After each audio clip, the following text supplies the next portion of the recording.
Jason Park, the CEO of Empress Therapeutics, joins us in the studio this morning at Flagship Studios in San Francisco. Jason, thanks for coming back to the studio today.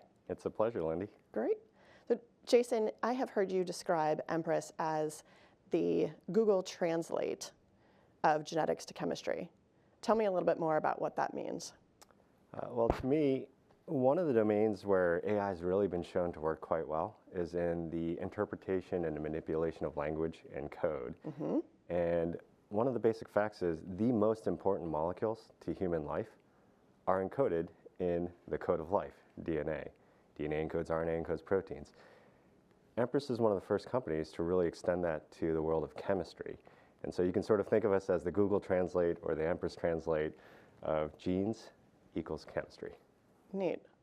And you're doing that using metagenomics, which is a little bit different than traditional genetics drug discovery. Tell us about why metagenomics and how that gives you an advantage. So one of the things about small molecule drug discovery is, if you think about the challenges, one of the challenges is the search space is effectively infinite. It is just so large. And what we've realized is inside the human body is an entire universe of chemistry that interacts with every possible drug target that's already inside of us. And a lot of that chemistry actually already looks drug-like, has drug-like properties. And a lot of that chemistry is actually made by microbes that are in and inside of us. So microbes are really good chemists, and you have all these medicinal chemists that have been inside of us since the dawn of time.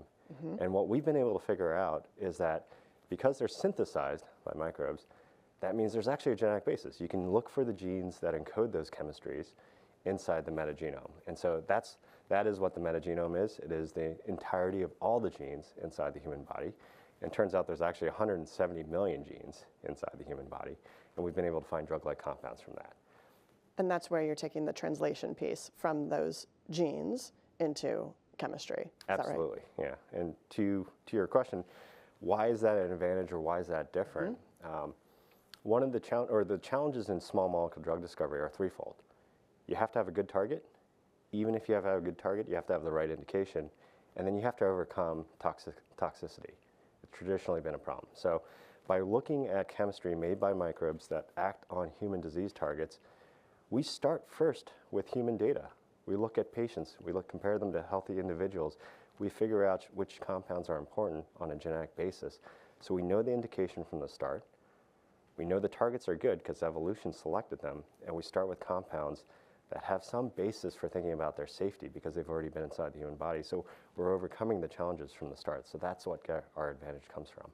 So that sounds like it's giving you a head start in a lot of different ways, both in knowledge and also in time. And as you've advanced Empress over the last year, it sounds like you're starting to bear that out. Can you tell us a little bit about what you have accomplished in the last year, and in just 2 years, shortening that time frame from start to a drug candidate, for example?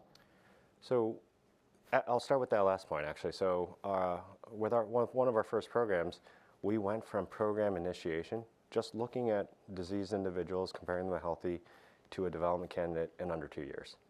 So we think that's about a half to a quarter of published industry stats on speed.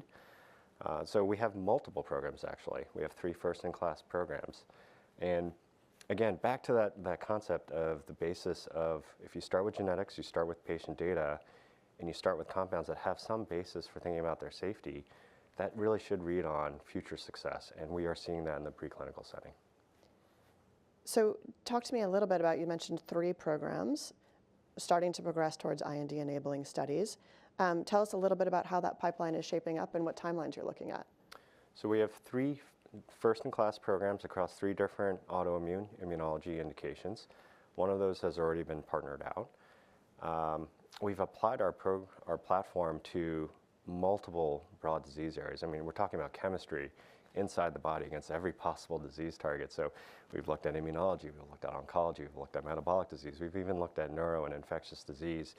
We have hundreds of potential programs. We have hundreds of compounds that have a genetic basis, that have a genetic link to different diseases, that have a human relevant component built into them. So as we continue to flesh that out, actually partnering is going to be a big part of that. Well, tell me a little bit more about that partnering strategy. both on the pharma and the drug discovery side, but I imagine you talked a little bit about Google Translate. There's got to be a tech component to that too. Yes, so there are several companies that we're speaking to that have helped us develop some of those proprietary technologies.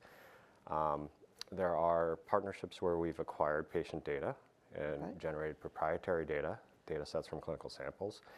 And then really at the end of the day, though, it's about making medicines for patients. And we're a small team.